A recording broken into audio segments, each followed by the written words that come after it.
Two military fighter jets locked their weapons onto a passenger plane carrying 311 people. 38 seconds remained. The cockpit was helpless. Then a mysterious passenger stood up, walked forward, and picked up the radio. Her call sign was Ghost. She gave one last warning. The fighters stood down. Before you watch full story, comment below from which country are you watching. Don't forget to subscribe for more amazing stories. A passenger jet called Pacific Continental Flight 1147 flew from Tokyo to Los Angeles. 311 people were on board. Most were sleeping or watching movies. Nobody knew what was about to happen. In seat 14A sat a woman named Maya Webb. She was 43 years old with gray hair at her temples and a small scar below her left ear. She wore a dark blue jacket and dark pants. She had only a small black backpack under her seat. Maya was reading a book about Cold War naval history. She did not talk to anyone. The woman next to her in seat 14B thought she looked like a tired professor. The flight attendant, Jasmine, who had worked this route for 11 years, thought she looked like someone who traveled too much and slept too little. But Maya Webb was not a professor. She had spent 21 years in the United States Air Force. She was a fighter pilot. She flew F-22 Raptor jets 4,400 hours. She flew combat missions in 3 different countries. She won the Distinguished Flying Cross twice. Her call sign was Ghost because when Maya flew, nobody saw her coming and nobody saw her leave. Maya retired from active duty 18 months ago. But she still worked. She consulted. She advised. She was on her way to Los Angeles for a secret meeting. Nobody on the plane knew any of this. They just saw a quiet woman reading. 4 hours and 47 minutes into the flight, something went wrong. The plane shifted its heading by 2 degrees. It was very small. Nobody else felt it. But Maya had trained for 20 years to notice small things. Small things kept pilots alive. She stopped reading and looked out the window. The sky was pale blue and clear. She looked for 30 seconds. Then she saw them. 2 white lines in the sky. Not the wide contrails of commercial jets. These were military jets. Thin, sharp contrails. They were flying next to the passenger plane. They were not passing. They were pacing. Maya felt her pulse increase. She controlled it. She had trained for 10 years to control her pulse in these exact moments. She pressed the call button. Jasmine arrived in 40 seconds, smiling. "Can I help you, ma'am?" "I need to speak with the captain," Maya said calmly. "Tell her it is about the aircraft at our 10 o'clock position." Jasmine's smile stayed, but something changed in her eyes. She was gone for 6 minutes. When she returned, her smile was smaller. "The captain says she is aware of the situation and has it under control." Maya nodded. She looked back out the window. The contrails were gone. She looked for 45 more seconds. Nothing. She felt some relief. Then the cockpit door opened. Jasmine walked toward her very quickly. Her smile was completely gone. "Ma'am," she said quietly. "The captain would like to see you." Maya stood without asking why.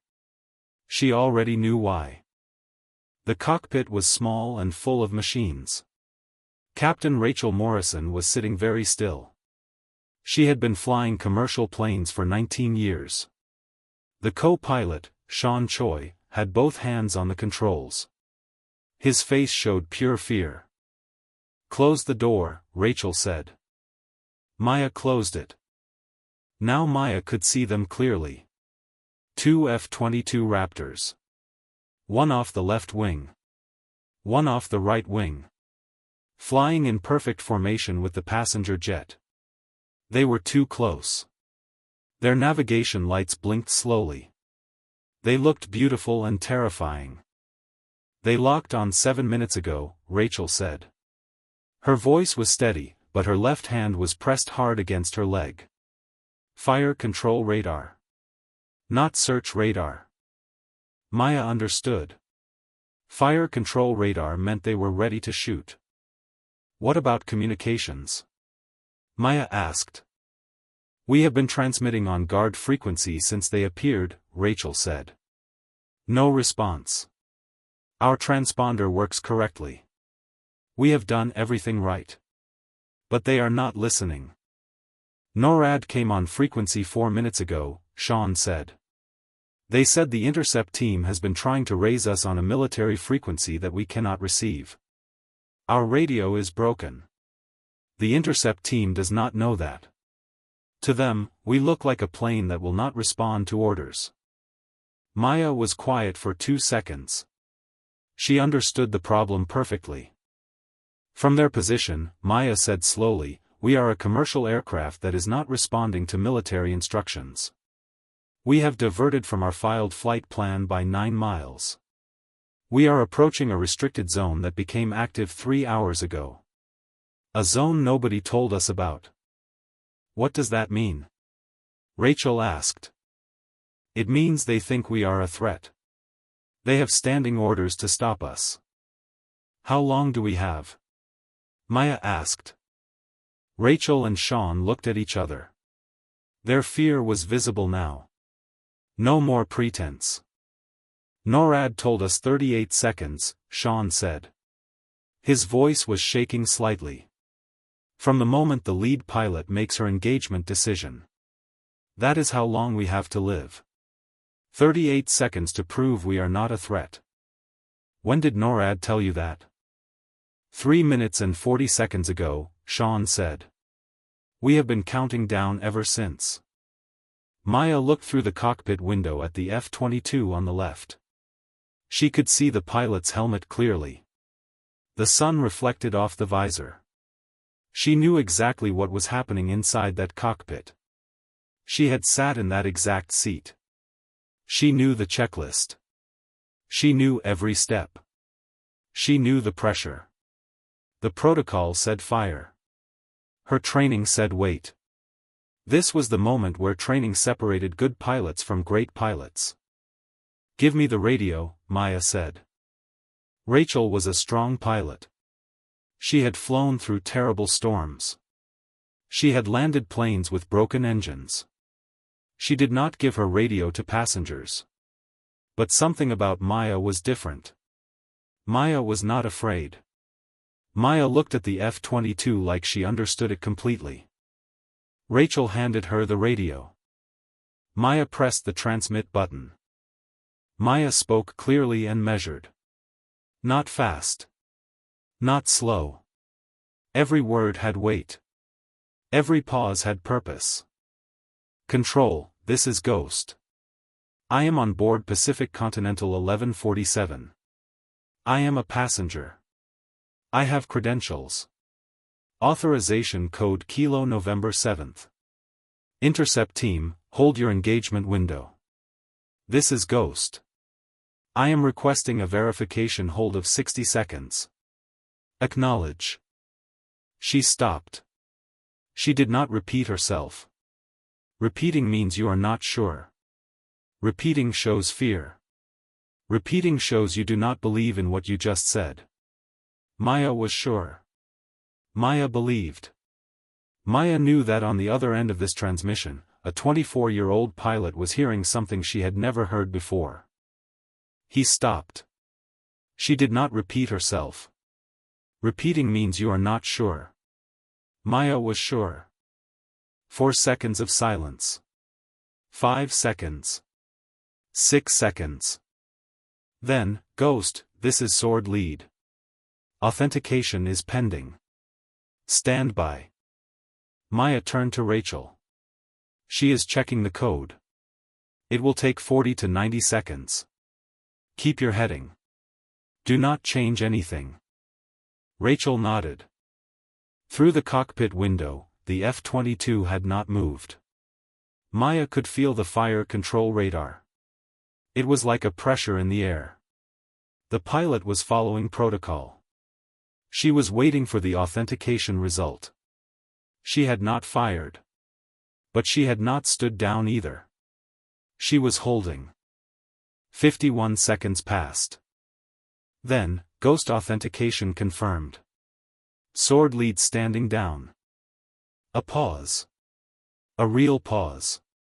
The kind of silence that means someone is thinking. Processing. Understanding what just happened. A pilot in an F-22 fighter jet was realizing that her engagement had been cancelled. Her threat was standing down.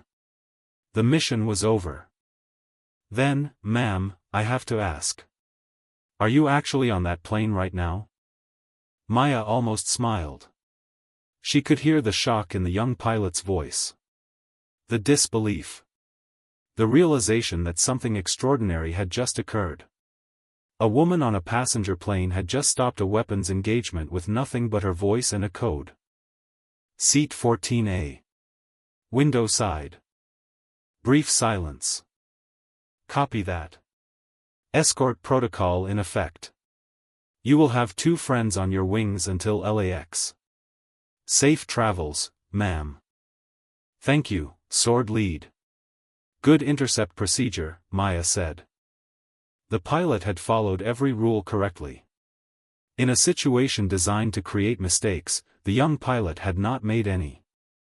Maya handed the radio back to Rachel. Rachel held it without speaking. Then, who are you?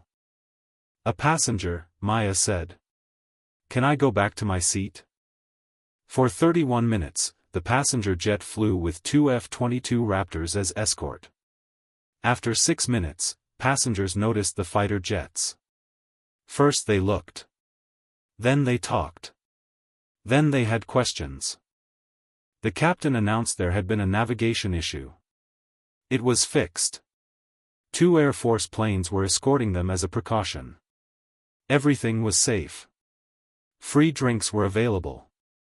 In seat 14B, Clarangwin looked at the empty seat next to her. The woman's book was still on the tray table. Outside the window, an F-22 flew 50 meters away. When Maya returned, she looked at the window and found her page. Clarangwin looked at her for a long moment. What happened up there? Radio problem, she said. It is sorted out. She pointed at the fighter jet. That is because of a radio problem? Partly, she said. She waited. Maya said nothing more. In the cockpit, Rachel and Sean did not talk. They both understood. They had been 6 seconds from death. 6 seconds. If Maya had not been on this plane, 311 people would have died over the Pacific Ocean. Do you know who that woman is? Sean asked. I know what she is, Rachel said. That is enough. The plane landed at 2:17 in the afternoon. The F-22s peeled off at the California coastline. They banked north and disappeared. Maya was the last passenger off. Jasmine stood by the door with her boarding pass. You left this. You can keep it, Maya said. She held it for a moment. My brother is Air Force. 18 years. Thank you. Maya looked at her. Thank your brother. She makes the next flight safe. She walked into the terminal. The pilot of the lead F-22 was named Lieutenant Sarah Chen. She was 24 years old. 6 months out of advanced flight training. That night, she wrote a detailed report. She wrote about hearing the voice on the radio. Not afraid. Not performing. Just precise. She wrote about making a decision based on that voice. She asked to know who Ghost was. Her request was denied. The name was classified. 3 weeks later, Sarah received a letter with no return address. 1 piece of paper. 8 lines of handwriting. No signature. It said, you held the window. You followed the protocol and you also listened. That combination is rare. Most pilots can do one or the other. You did both. Do not let anyone teach you that the rules and judgment are enemies. The best pilots understand that they are the same thing. Sarah framed that letter. She hung it in her squadron's briefing room. New pilots read it. Some asked where it came from. Senior officers always said the same thing: someone who understood. A year and 4 months later, Maya was appointed senior advisor to the Pacific Air Forces Command. A position that had not existed before. Her first action was to commission a review of communication protocols between civilian aircraft and military intercept teams. The review found a critical problem. No backup system existed. If one frequency failed, there was no way to communicate. They built a new system. Backup frequencies. Redundancy. It cost $11 million. Nobody outside the government knew why. But when the system went live, Maya received an email from an unknown address. 4 words: "The door is open." Maya thought for a moment. Then she wrote back 2 words. "It should be." She closed her laptop. She looked out her window at the California afternoon. Somewhere out there, $11 million of new radio equipment was making sure that the next time a passenger plane drifted off course near a restricted zone, someone would be able to hear the answer. Someone would understand. Maya picked up her coffee and went back to work. Clarengwin did not understand what had happened until 3 days later. She was in a business meeting when she thought about the woman in seat 14A. She remembered how she stood up. How easy it looked. Like she was waiting for someone to ask. She realized she was not afraid. She had been afraid. Her stomach had gone cold when she saw the second fighter jet. But she had just stood up and walked forward. That made her think about what real courage looked like. For years after, when difficult situations happened at work, she thought about that moment. She would breathe. She would slow down. She would remember her stillness. 6 years later, she stood in front of 300 people at a conference in New York. She gave the opening keynote. It was successful. Afterward, someone asked how she stayed so calm. She thought for a moment. "I learned it from someone on an airplane," she said. "Some things you carry quietly. The way a river carries everything that falls into it. It holds it without effort. It moves forward. It never announces how deep it is." When Sarah Chen had to make decisions that the protocol did not fully cover, she thought of those 8 lines. When she had to choose between what the rules said and what the moment required, she chose both. That was the lesson. The rules and judgment are not enemies. They are the same thing seen from different altitudes. The passenger jet landed safely. 311 people walked off the plane and went to their lives. They did not know how close they had come. They did not know the name of the woman in seat 14A. They did not know that a voice on a radio, steady and certain and precise, had held open a door for 38 seconds. But the door stayed open. And it stayed open because one woman understood that protocols exist to protect people. That sometimes protecting people means listening. That expertise has a sound to it. A texture. A presence. Maya Webb understood this. She had known it in her cockpit. She lived it on that day.